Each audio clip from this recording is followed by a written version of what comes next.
Robin. You're listening to Opie and Anthony. On the virus. Sirius XM. Who do I see? Oh, I think I see Iron Mike Tyson.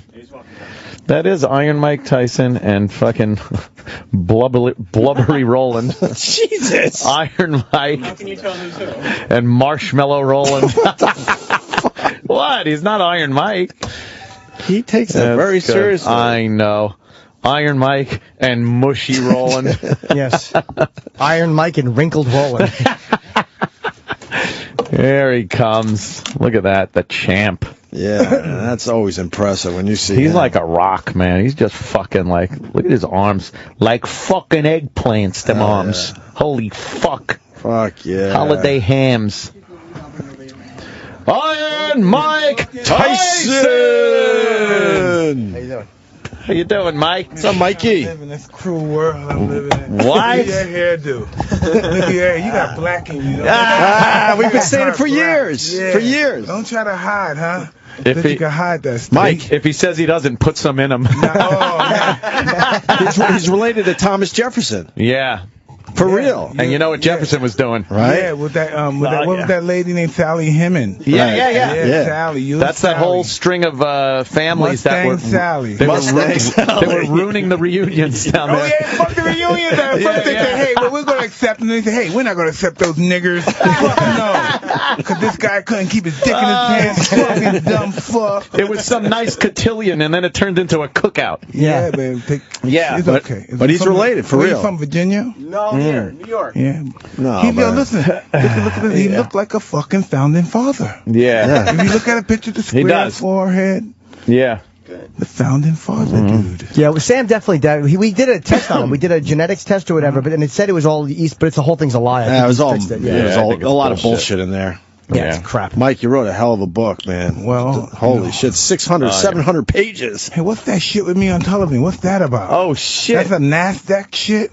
Yeah. NASDAQ. You're on the NASDAQ today. I don't know what that was. I always confuse NASDAQ with the racing shit. What's that NASCAR? NASDAQ. NASCAR. It's all the same. How was the library Jesus last night? Christ. Yeah, that was pretty cool. Well, what did you do? Was it a Q&A? No, it was just me and the gentleman that owns the library discussing things, issues, and my life, my book, and history. They're still using that Dewey Decimal System over there? Tell me about the Card catalog? No, we're just talking shit. Is that it? Shit. Who owns the library? Is there a guy that actually owns the New York Mr. Public Library. You know, whoever owns it. Library guy. Rich Jewish wasp. A Jewish wasp guy. Jewish wasp guy. Yeah. One of those rich. Yeah, the guy who loves himself and hates himself and loves himself and hates himself. Yeah.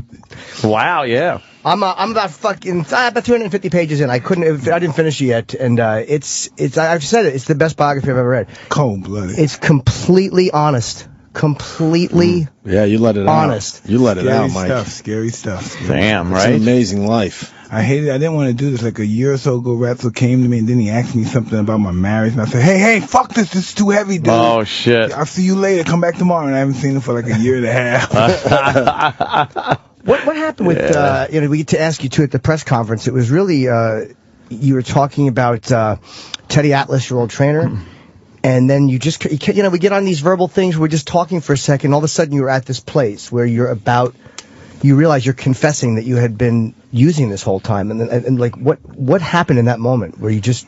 Well, I don't know. I'm a recovering addict, and that's just what happens. I go from one tantrum to another within tenths of a second, and I say, fuck, hey, I'm really not being honest. I'm really being a schmuck, and I've been getting high for 6 days and drinking and stuff. So, because people are starting to invest in me and stuff, and I want you guys to know what you're getting now. And so I don't want to be lying again, because I had my whole life was a lie pretty much. So I just want to tell you, this is what's happening. So if you want to take your goodies away, just take them away. I'm always trying to destroy myself some kind of way too. Jeez. Yeah. But shit, I'm just happy it kills me more to have that lie more so than this, to have a lot of material things. I just don't want to be that inner feeling that you piece of shit. Because I'm the first one to say, you just a piece of shit. You still lying. And my inner demons tell me, you got these white people fooled, but you don't got me fooled. Shit. You ain't shit. Yeah, it affects you personally. At some point, even if you're saying fuck everyone else, you know, you're lying to yourself. It's a tough one. Yeah, and person with demons, them things bother you. Personal They demons. need to shut the fuck up. They don't I know. stop. They don't stop. Oh, I know. They don't stop. They say you're just a phony. You just want people to love you and like you. Oh man. And nobody's love can fix it. That's the thing. People take it personally who are close to us. Like, how come you know, I've given you everything and it doesn't, I love you and I can lie to your face. You know, for me it was sex more. I can just lie and mean it and it doesn't mean anything. Oh, man. Yeah. Sex does that to you. Too much of it does that to you. You just want that feeling. You want it at any cost. I love you. Take my money. You fucking bitch. Get away from me. Yeah. But at that moment, you're in there. You take everything. My money. You want to keep in my car. Take my deed. Ah, fuck you. Bitch, you disgusting. Get out of here. Yeah. You pick her up, try shaking it out. Shit. Yeah. It does feel good to come inside, though. It's really hard not to. That's a really difficult one. There's something about that, especially knowing she's not on the pill. This is a risk in that. Jesus. Because it's a form of destroying yourself, because you might get a prostitute pregnant. Else you might get the venereal disease and the baby come out with 3 heads and and a hermaphrodite. You know, it's just, what the fuck? That's cool. Yeah. Because you feel that you're a piece of shit, because that's what you feel like. You feel like you're not worth anything. Even because you have all the money in the world, you don't deserve this. You're not wealthy. You're not worth anything. So you screw people who you think is disgusting, because you feel this is what you're worth. Do you know how much a prostitute would feel like they won the lottery if they got pregnant off of, you know, a Mike Tyson or something? That would be like, oh my God, I hit the lottery. I'm sure that happened before. I'm pretty sure that happened before. I kind of think girls were trying to get pregnant when they were with you, Mike. Oh. Hey man, That's the easy road. Yeah, for some people, right? Yeah, shit. Well, That's when you come in low with some body blows. Right. Jeez. Hey, that's just what it is, man. Were you careful out there? Because you knew you were aware of that. Never careful. Nothing turned me on more than to have sex with strangers. Yeah. Somebody I met 5 minutes ago with a big coleslaw on their lip and nose covered. I see that comes from the nose to the lip. It's running. The door is just extending. Oh my God. Extending it almost to the chin. Yeah. Like, wow. Holy shit. Man, it's fucking leaking a little. Yeah. Suck up all those fluids. God. Like it's an animal. Holy shit, that's hilarious. I love this fucking show. But I could do this. I could Of course. this in this show. Did you ever tell? I found myself telling like girls, like hookers or dirty girls, that I loved them and I cared about them. No, you gotta listen. I said, listen, bitch. During this process, I'm gonna tell you that I might love you. Don't take it personal. I just love to hear the fact. I love the act of love. I'm gonna say I love you a couple times. So don't be thinking I really love you. Damn. Okay, so you say, all right, you ready? Okay. Oh, baby, I really love you. Oh, baby, please. Oh, God, you make. Oh, I love being with you. Oh man, let me. Oh God, I'm fucking the ass now. That is showing love right there. Love without condom, please. Imagine this is some shit. I asked the protocol, how much can I put to pay you to fuck you out of condom? Wow. It's some really dark. Yeah. That's some more stuff. There's I was in a price Brazilian for everything, whorehouse. though. I was in a Brazilian whorehouse and I was fucking a girl. Awesome. They're the best. No, because they look awesome. You never see people like this. God, why don't people like this have morals? People with bodies like this don't have fucking morals. Why can't I find somebody like this with morals with this body? Fuck. That care about want to go to school. That got more than a fucking kindergarten education. And their mother, fuck, man. Why? He's not truthful, right? Most of the girls you see you like, and they have beautiful bodies, they're really fucking dirt poor, you know what I mean? You wind up, it's just really bad stuff. Oh, man. I didn't like that you couldn't communicate in English, though. There's something about the dirty talk or the communication that I like to have back and forth. When they didn't speak English, it made it a little harder for me to enjoy it. No. Because sex was just an international language, Just, hey, yeah, no. Right. No. I guess that's no. No. Yeah, that sounds like no. There was a Brazilian, she was a hooker, and I was fucking without a rubber in the whorehouse. I love you so much. He's so self-destructive. Yeah. He's a beautiful, listen, this guy's a beautiful guy. I know him. Besides this, I don't know him this way, but I know he's a beautiful guy, very generous, but we just destroy himself for that quick for that moment. Of gratification. Yep. Yeah, you have to have it. There's no logic to it. You have to have it. He's a highly successful rate type of guy, but a highly self-destructive kind of guy. Yeah. Fuck, I'm the same way. we live by rushes, right? Yeah. The rush, and then after it's over, fuck, I got AIDS. Oh man, yeah. The What happened? demons, those personal demons. Okay, I got AIDS. Okay, all right. Jesus. Got AIDS. You have children? No kids, no. Oh, fuck. Once you have children, you gotta think, now that's another that's another torture trip on you. Holy shit, I gotta be responsible now. I can't fuck the neighbor's wife because my kids are gonna have a bad, they're gonna go to school, they're gonna wind up seeing a psychiatrist and shit. That's his responsibility. Oh, fuck. It's like, well, I got kids, I can't fuck the neighbor's wife. Oh, God. The kids are gonna go to school together, and the other kids gonna kick my kid's ass because I got his mother's pregnant, and fuck. Holy shit, yeah. That scares me to have kids for that reason. It's like you know that you now have something they can hold over you, but I have no responsibility to anyone. Man, listen, but life is about responsibilities. You never know who you truly are unless you have those responsibilities and you're back against the wall. Of course, no one cares about themselves. No one cares about themselves, really. If I die, fuck it, at least I lived my life. But now you can't say, fuck, I can't even die because I got these little motherfuckers. You got kids, You can't even die with dignity because I got these guys. I gotta make sure they get a good education and stuff. Yeah, now you I gotta wipe their ass. I gotta go to the store. I gotta go to Vaughn's. I find myself going to Vaughn's buying egg whites and stuff like that, and the sausages for the kids before they go to school. Oh shit! Some way you lose a form of dignity. Oh God! I'm no longer the baddest man on the planet. I'm going to school shopping for these little snotty nosed fuckers that don't appreciate me. That's good to know Tyson has to deal with all that. Oh shit! God damn, man. Can I say the turn on too? And by the way, in fucking this girl without a condom, I did it twice, 2 days in a row. I swear. We were fucking. She kept going, "You special." Yeah, you want people to love you, but you want them to love you with your terms. You want them to love you, but you want them to love you and say, "Fuck it, I'll take that bullet for you." Good, because now that you're dead, I don't got to deal with that responsibility of you loving me no more. Now I'll find someone else.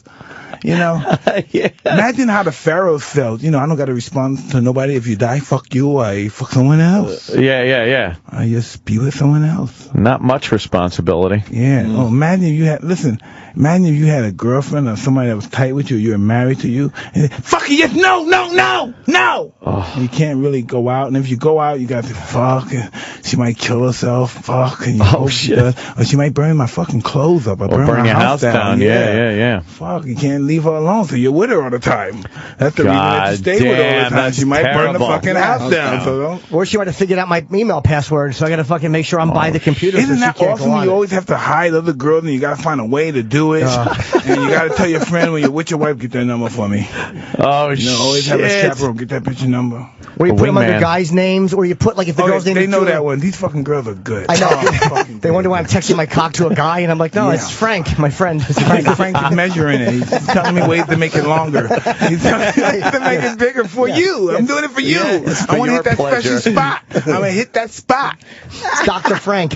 Yeah, fucking where you put Frank and Julie, you put the girl's name with the guy's name in front of it. Julie is the fucking middle name. He's Jewish. His name is Jules. Okay, it's Jules. Frankie Jules. Did you have sex before fighting? Because that's an old myth that you can't fuck before you fight. Sometimes it's good. Sometimes it depends on the person. Yeah. Sometimes you feel intense and boom, you get that. Hey, I'm pretty loose. I'm gonna fuck him up. Yeah, it was always the myth that it would take your legs out. Right. From under you. Yeah. It would take the energy.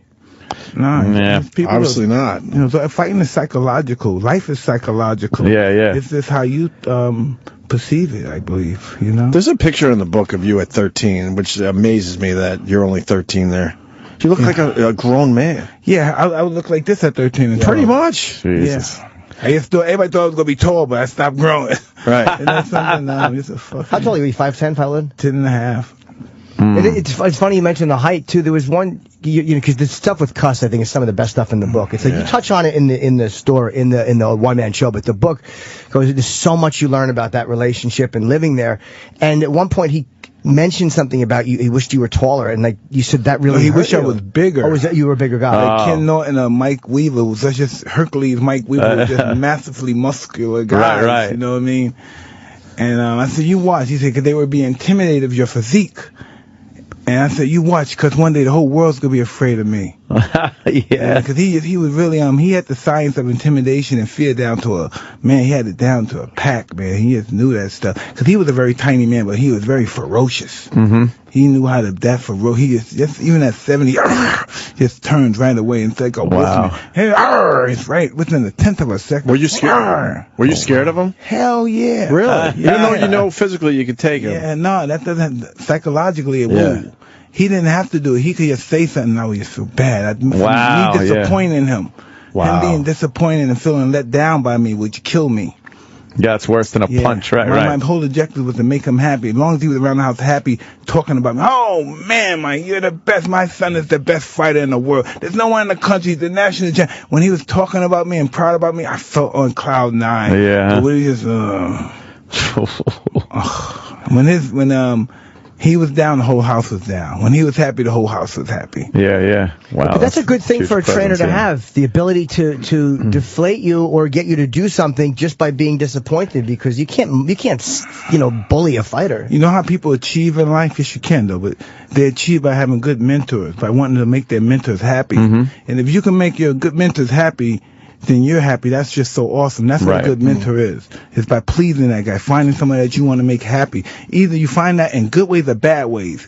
If you could please that guy, you're successful. Even if it's good or bad, you're very successful by pleasing your mentor and by looking up to your mentor and trying to make him happy. Speaking of that, how would your life be different if he lived, let's say, another 5 years?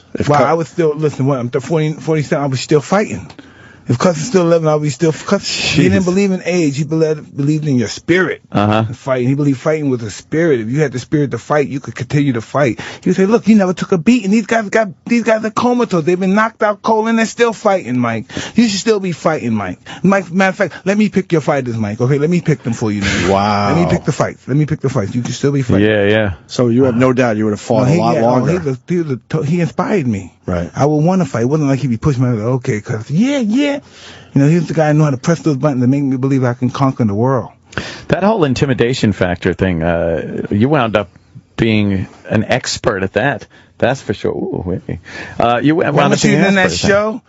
Who was Showgirl, that? remember Elizabeth? Oh, that was Elizabeth. Tell me her name. Berkeley? Berkeley, yeah. That was her. Okay. That was her. Yeah. It's beautiful. Yeah, she was in that movie where she was a so stripper. Cool. With the other awesome chick too. What was her name? Come on, Gershon. Gina. Gershon.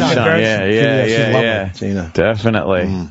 Yeah, you would come out, and obviously before you even got in the ring, the other fighter got your money's worth. They were intimidated. Right. That's what just Cuss thing. More so being a great. He said, intimidate. The major fact of intimidation was basically, pulverizing the guy. But the fact that you started off with just being a very ominous person. Yeah. But I wasn't smart enough to take it out of my personal life. I was that guy. Well, the fights are over real quick, so I'm still pretty pumped. So I want to fight somebody outside too. I wish I wasn't that way and stuff. But people had no clue about the real Mike Tyson. They didn't know you, your sense of humor. They didn't know what you liked to do in your personal life that wasn't self-destructive. I remember watching fights and just going, oh my God, here's this guy that goes out and beats the fucking shit out of people. And that's all anyone knew of you.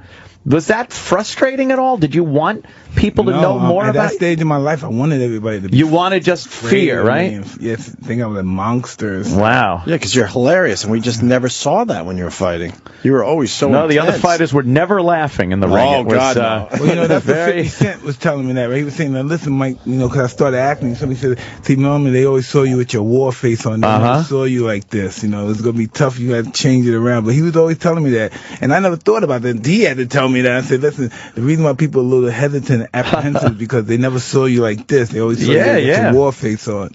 I was surprised too how much you talk a lot about crying and being emotional and all these things that would go back and you would cry about, and it was like you seem to have always been that guy, but just hit it really well, like a guy who was affected and sensitive to things, but just nobody had any idea about that. Well, Cuss didn't like that stuff that was sensitive. He thought a fighter should have no emotion. Old school no emotion. I never saw him yeah. cry. I never saw saw him show emotions like that till he was dying. Because the only reason he was mad because he wanted to marry his life love, Camille Ewald, and he was mad he couldn't marry her because he had tax problems. Oh shit! And he was just back then, if you marry somebody, you take their problems on and all that crap. Oh right. Almost like the pharaohs. If you die, you pharaoh die, you gotta go in the tomb with him. Right? Shit. Go with him. Is that what happened? To help him? If you're hanging out in the marketplace shopping, the pharaoh died. Oh no! Now you gotta go be embalmed Entombed in there with his slaves, with his eunuch slaves, right? What's that the word? The eunuch? Yeah. You gotta go in there with those guys, and nothing's happening. You're in the mood. Man. Wow. There was What a bitch. Yeah, that sucks. The part I actually was on a plane reading about Cuss being in the hospital, and I cried. I was really, really sad. And there's nothing worse than crying on a plane because it's fucking humiliating. Because you can't go anywhere, and you got to put your sunglasses on, and it just balls up behind your eyes. You just close your eyes behind sunglasses, and then if you move, it's just going to go down your fat face. Why don't you wipe your eyes? Because you can't hide a good cry. No, because people look at you and they see you reading, and then you're just dabbing your eyes like fucking someone's grandmother. It was truly embarrassing. Wow. But that was really fucking deep. It was great. Yeah, it was really, really good. Man. No question. We were just saying it was great. Thank you. Yeah. The male stewardess was laughing at you. Yeah, I mean, I tend to react. How were you in school? What was going on with you in school? I was the funny guy.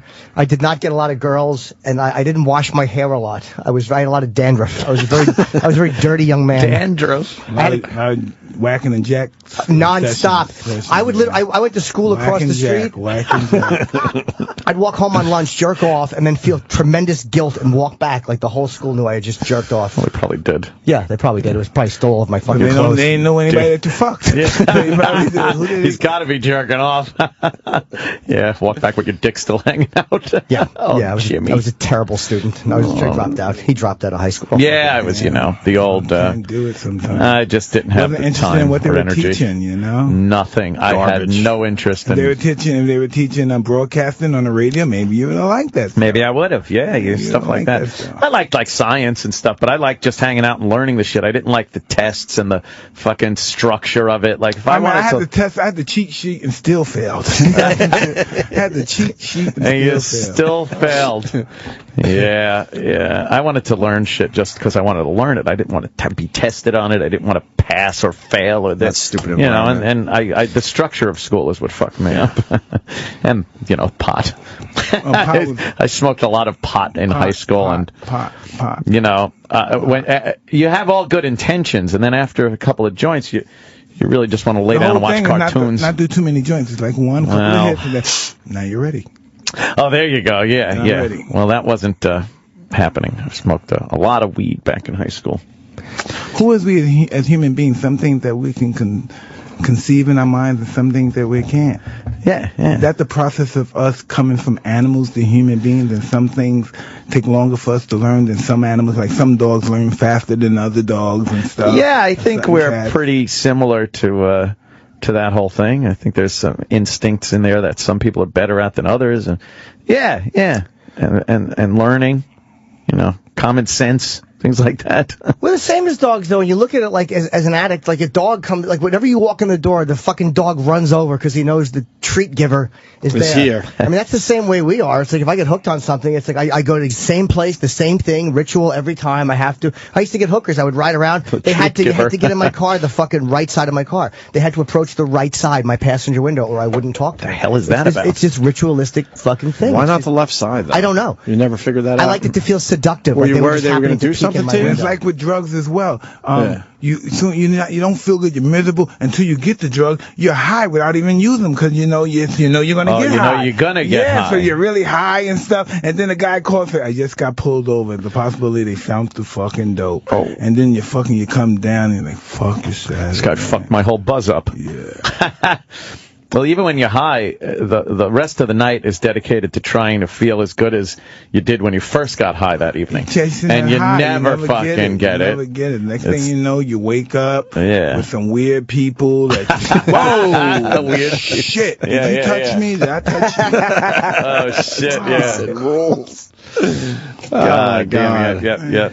You grew up in a pretty, I was reading the childhood stuff. Usually childhood stuff in a biography, you're like, all right, but this was fucking, I could not get enough of the childhood stuff.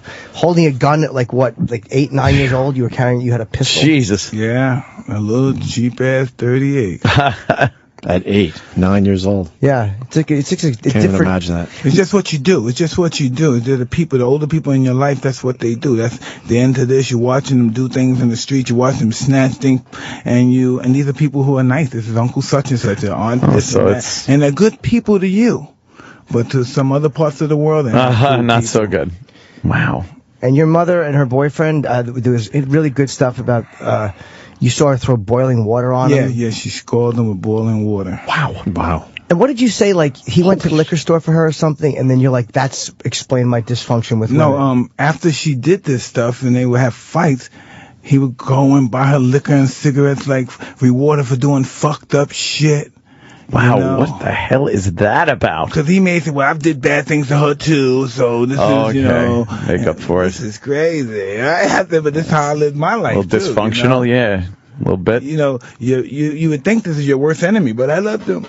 Please don't leave me. Don't leave me. I know I punch you in the face, baby, but don't leave me. Take my money. Take my wallet. Please take my car. Yeah. Don't go. Wow, yeah. You're comfortable in that fucking unhappiness. Right. And then when things are going well, you say, this is not normal. This is sick. You start getting uncomfortable when it gets too normal. This is really sick. My kids are in a great school. Right. Their mother's doing well. We have maids, we have servants and stuff, but this is not cool. I gotta screw the maid. I gotta do something else. I gotta screw the maid. I gotta screw the maid's daughter. You gotta fuck things up. This is just too good. Maybe I get her pregnant and we have a real big Brady bunch. Arnold Schwarzenegger wound up doing that. Fuck the maid and look what happened. Made a little Arnold. Yeah, that's wow. Did you look though? Was there any sense of that isn't right? As a kid, you're seeing all this fucked up shit going around, and I understand it's like, well, that's the way things are. But was there anything in your head that made you think, wow, there's something wrong here? Well, not really, because if you think about it. The biggest stars in the world, old grown men, people who you think were supposed to be respected, they've done it before you. Maybe older guys who were successful and they were saying, hey, this is how you treat a woman, or this is what you do, or don't let her get the upper hand. And this is just what it's always been. It's always been a male, misogynist kind of world, especially America, It's always been that kind of male-orientated, don't let that bitch play you. You the man of the house. She's from your rib. God made her from your rib, nigga. Shit. I read that in the Bible. Right. Just like that. Just like that. Yeah, verbatim. They're pimping in the Bible. But that's when normally you see preachers and stuff, it's like preachers / pimps because they dress the same, drive the same car, look that's the way. Funny, they do. Greasy hair, they're looking good. You think about it. Man. You think about it. Pimping up there in the church. And most pimps know the Bible real well. Yeah. But you escaped all that and made something of yourself. No, maybe I don't know. Did I escape it? I think so. Did I escape it? For the most part, Physically, I escaped. My parents escaped that. Yeah. I'm not in the same vernacular. I'm not in the same neighborhood. Right. But I still have the same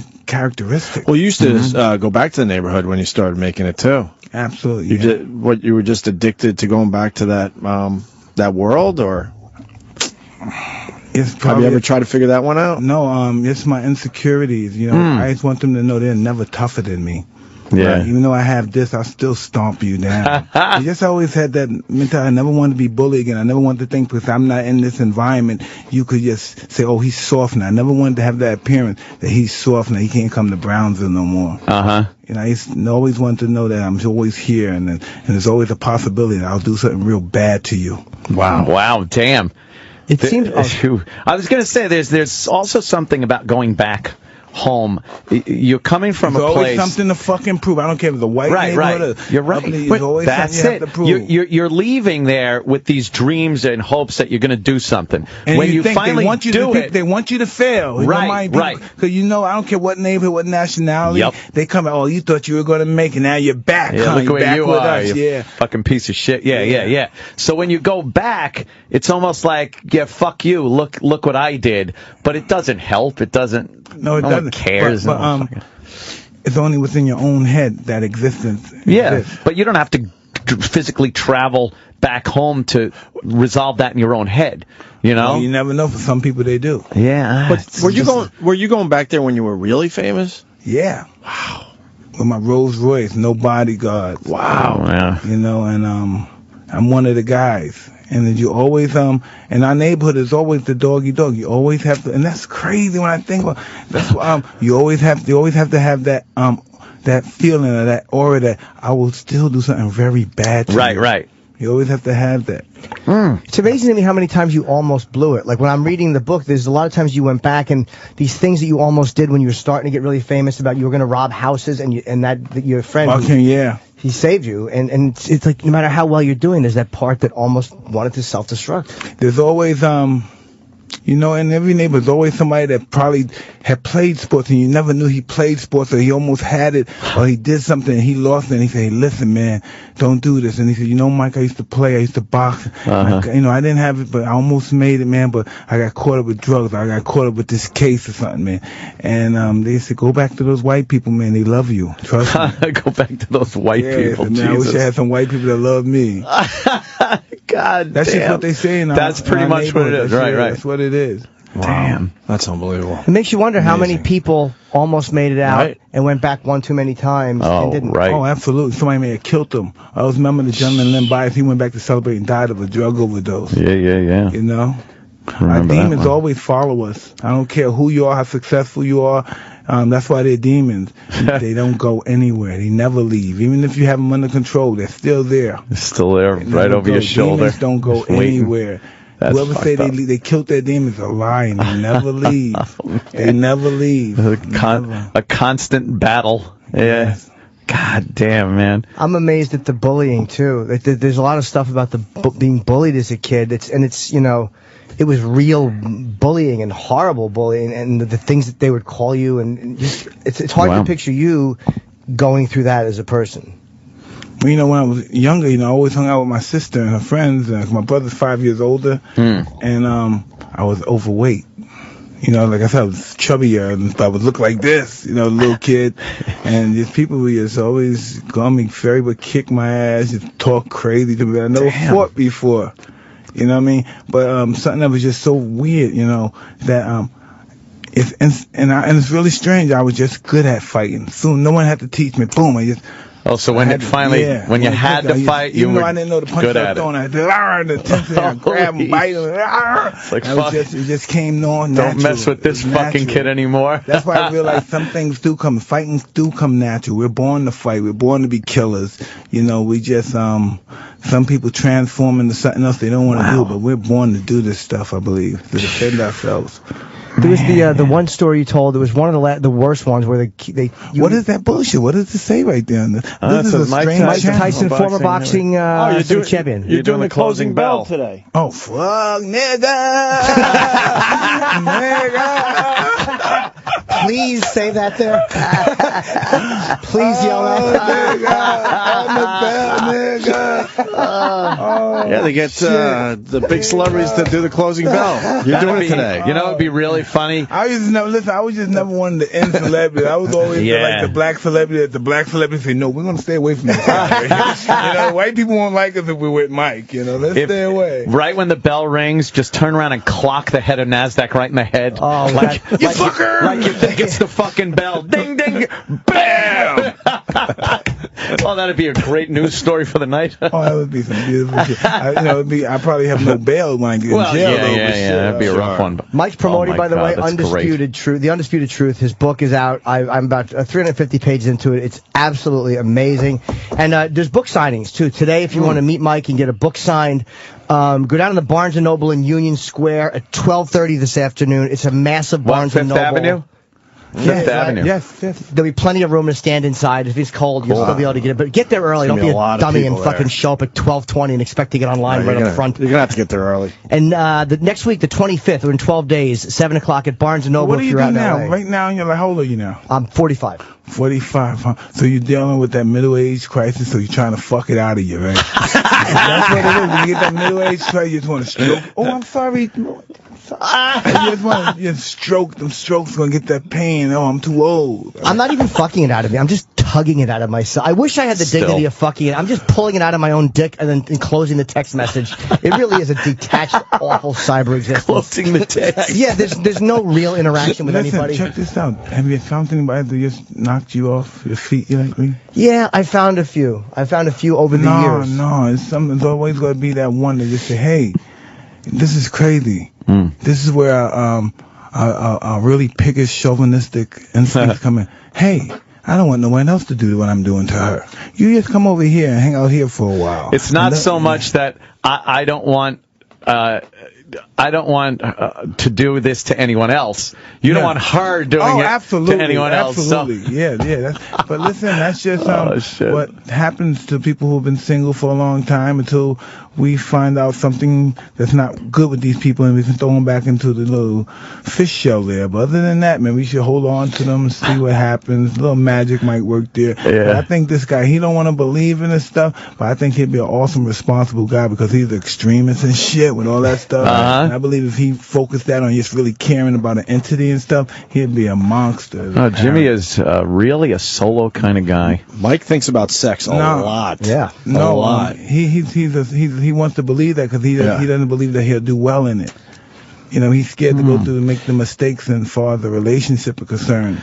You know, he's scared of the mistakes because we're all going to make mistakes. I love psychoanalyzing Jimmy with Mike Tyson. This is great. Yeah, but he's right. I mean, you know, I'm very bad at that because you've chosen a career path that is very solo, stand-up comedy. I think you're very caring and stuff, but you don't want kids because you don't like changing anything that you think might be detrimental to your career or self. Or sexual addiction. And it's also unselfish, so it's like you don't want to put somebody else through that. Like, I know how I am, and I don't want to be. But there's people that want to be a part of that with you, they just go through that with you. Ain't that some bullshit? Yeah. They want to go through this painful life. Yeah, right. Who Who wants have a to great, do that? stable life. You want to endure this shit, but maybe that stable life is not cool for them. They want to help somebody. They want to help you, Jimmy. I've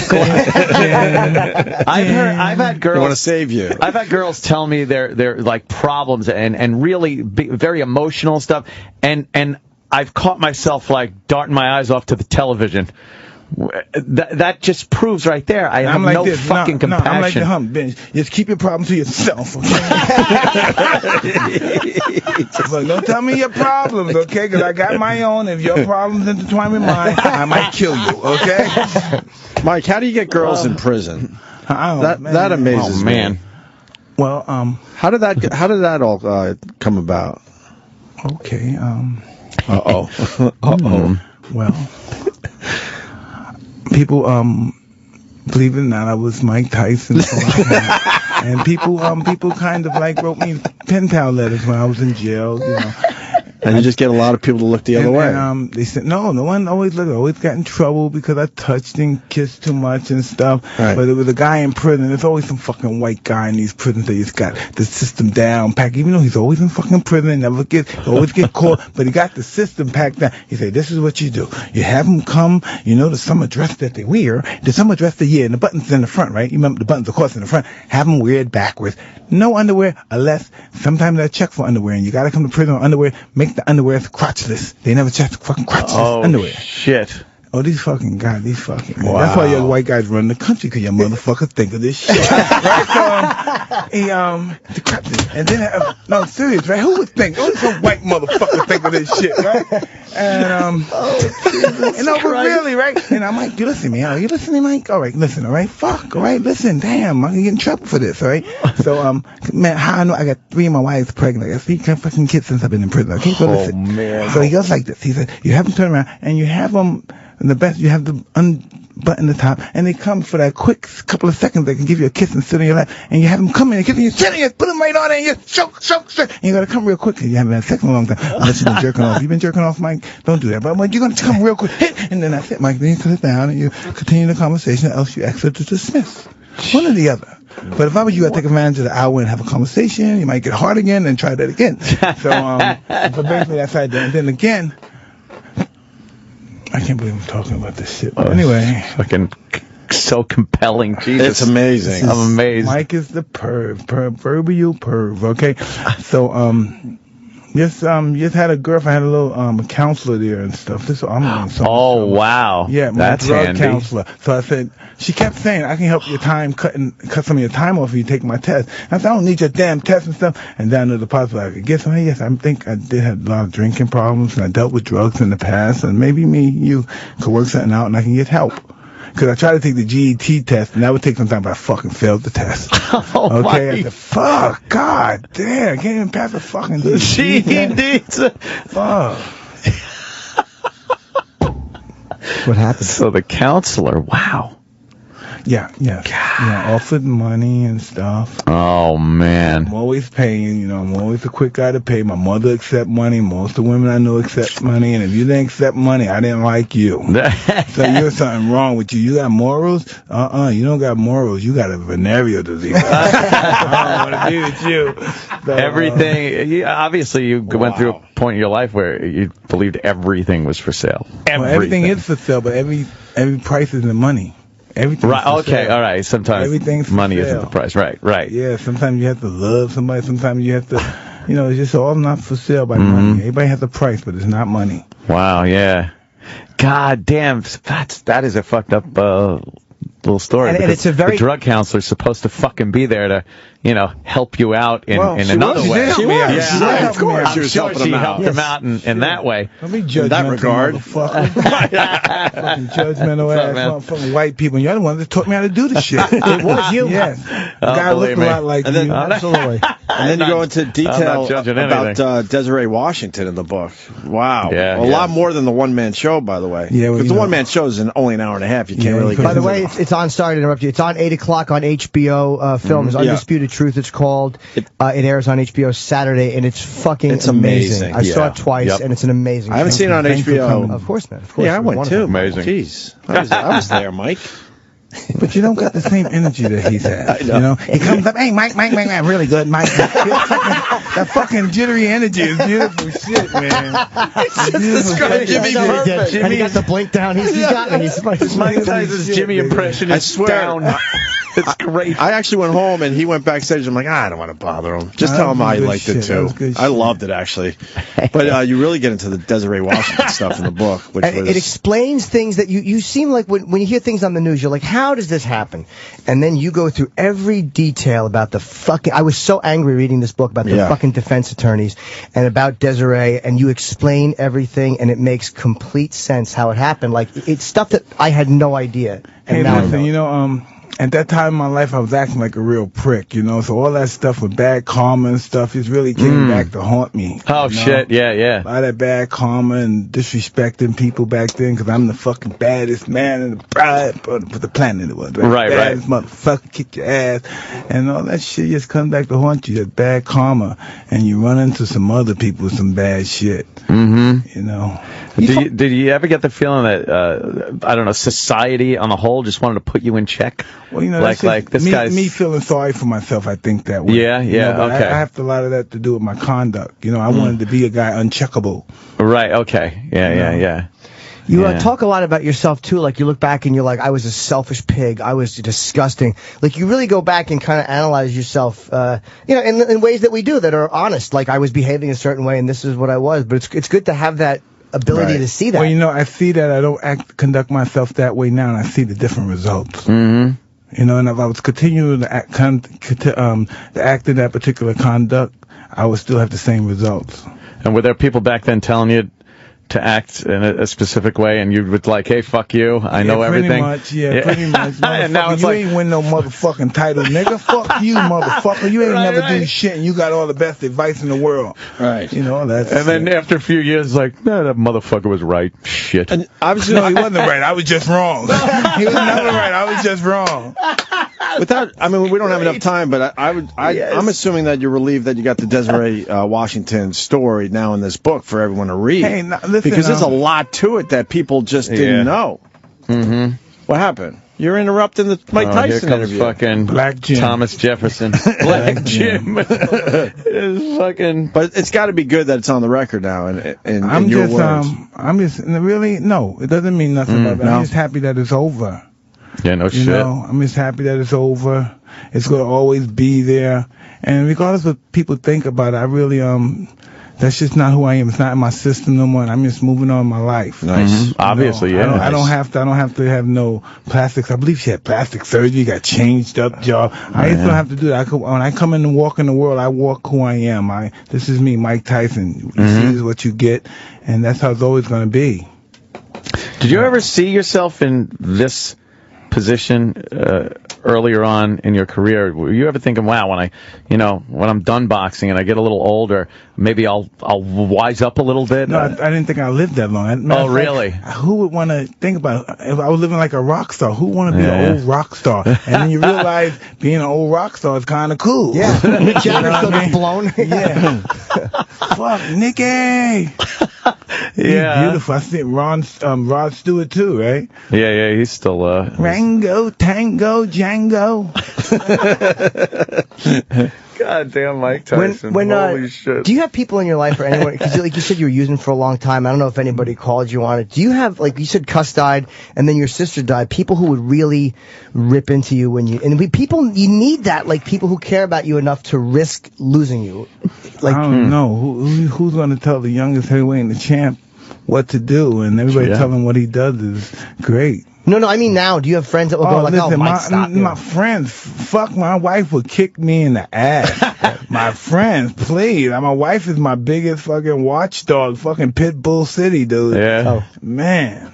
The day my wife was saying, I almost fell in love with you again when I saw you last night on the stage talking with the owner of the library. And then I realized you're just a manipulator. You don't care. You would have kicked your daughter in the face if she came on stage to steal your thunder. You don't care. You're just selfish and just a megalomania. And I said, where is this coming from? Because you almost had me fooled that you were a wonderful guy. And I said, come on, stop, baby, okay? She was always going to bust my chop. She said, the day I was saying, I'm not going today because you're not going to iron my stuff and stuff. I'm not going to take no shower. She said, you wouldn't miss the moment to be on radio and television, to be with Howard Stern and Annie and Opie. You would never miss that moment. I don't believe. I think, ain't this some shit? It's nice though, isn't it, to have somebody who kind of like knows that we're full of shit sometimes and like likes us anyway. There's something really comforting about that. They ground you. They like us anyway. They want to kiss us with our morning stinking shit, fucking gasoline smelling breath, right? Wolf thing breath, and they still want to kiss us. Oh, tongue like sandpaper, and they still want to kiss us. You know what the hell?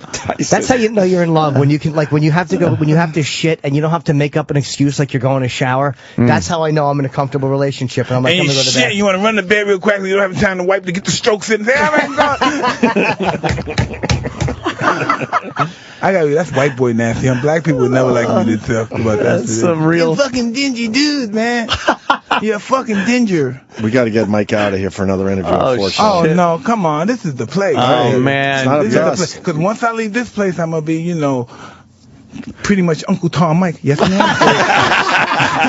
Theoretically speaking, yes, I did appropriate it. Yes, thank you very much. I would like to talk about that. It's going to change. I'll be ringing the bell at the stock market later this afternoon. Closing bell. And I'm very grateful. All them very prestigious white people really are willing to have me here and join them. And this is something that will be a highlight of my career. And I'm very grateful. And I'm trying to show gratefulness by being very gratitude for this moment. And I'm conveying gratitude. Good for you, Mike. Good for you. Sir, by any chance, may I wipe your ass, please? I will manicure your pubic hair in your ass, sir. I'm built to do this. Oh man, he's a new man. This is the Mike Tyson we've been waiting for. Yes, sir. Yes, please.